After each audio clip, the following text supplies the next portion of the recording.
ये एक काल्पनिक कहानी है और दिल को गहराइयों तक छू जाने वाली। एक बार स्वर्ग में विचरण करते हुए कृष्ण और राधा एक दूसरे के सामने आ गए। विचलित से कृष्ण, प्रसन्नचित से राधा। कृष्ण सकपकाए, राधा मुस्कुराई। इससे पहले कि कृष्ण कुछ कह पाते, राधा बोल उठी, कैसे हो द्वारिकाधीश। जो राधा उन्हें कान्हा कान्हा कहकर बुलाती थी, उसके मुख से द्वारिकाधीश का संबोधन कृष्ण को भीतर तक घायल कर गया।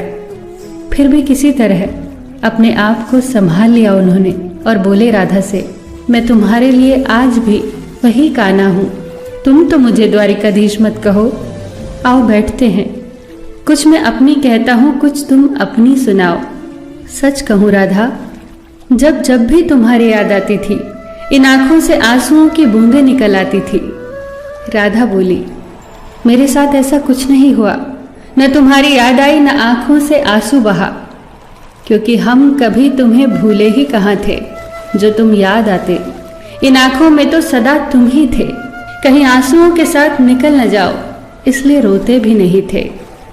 कान्हा, प्रेम से अलग होने पर तुमने क्या खोया, इसका एक आईना दिखाऊं तुम्हें। कुछ कड़वे सच प्रश्न सुन पाओ तो सुनाऊं। कभी सोचा है इस तरक्की में तुम कितने बिछड़ गए। यमुना के मीठे पानी से जिंदगी की शुरुआत की और समुद्र के खारे पानी तक पहुंच गए। एक उंगली पर चलने वाले सुदर्शन चक्र पर भरोसा कर लिया और 10 उंगलियों पर चलने वाली बांसुरी को भूल गए। कान्हा, जब तुम प्रेम से जुड़े थे तो जो उंगली गोवर्धन पर्वत उठाकर लोगों को विनाश से बचाती थी, प्रेम से अलग होने पर वही उंगली क्या क्या रंग दिखाने लगी। सुदर्शन चक्र उठाकर विनाश के काम आने लगी। कान्हा और द्वारिकाधीश में क्या अंतर होता है बताऊं? कान्हा होते तो तुम सुदामा के घर जाते, सुदामा तुम्हारे घर नहीं आता। युद्ध में और प्रेम में यही तो फर्क होता है। युद्ध में आप मिटाकर जीतते हैं और प्रेम में आप मिटकर जीतते हैं।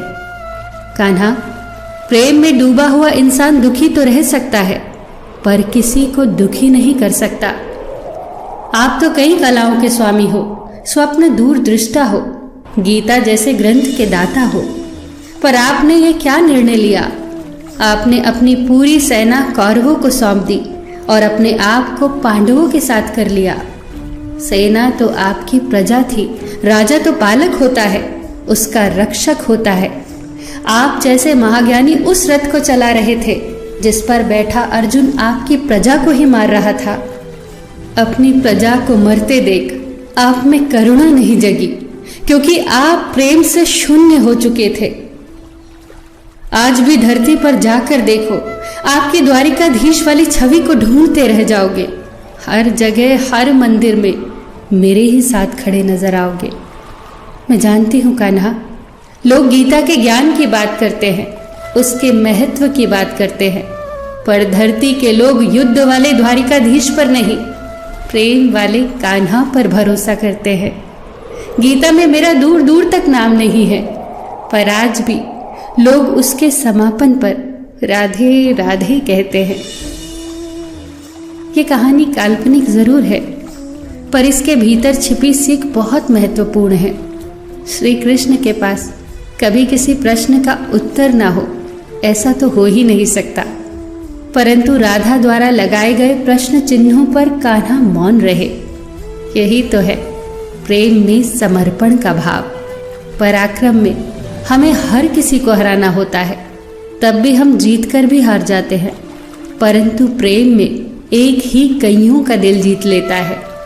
सही कहा है कि छोटी सी उंगली पर पूरा गोवर्धन पर्वत उठाने वाले भगवान श्री कृष्ण छोटी सी बांसुरी को दोनों हाथों से पकड़ते थे। फिर मिलेंगे दोस्तों अगली कहानी के साथ। तब तक के लिए अपना ख्याल रखना और हमेशा मुस्कुराते रहना।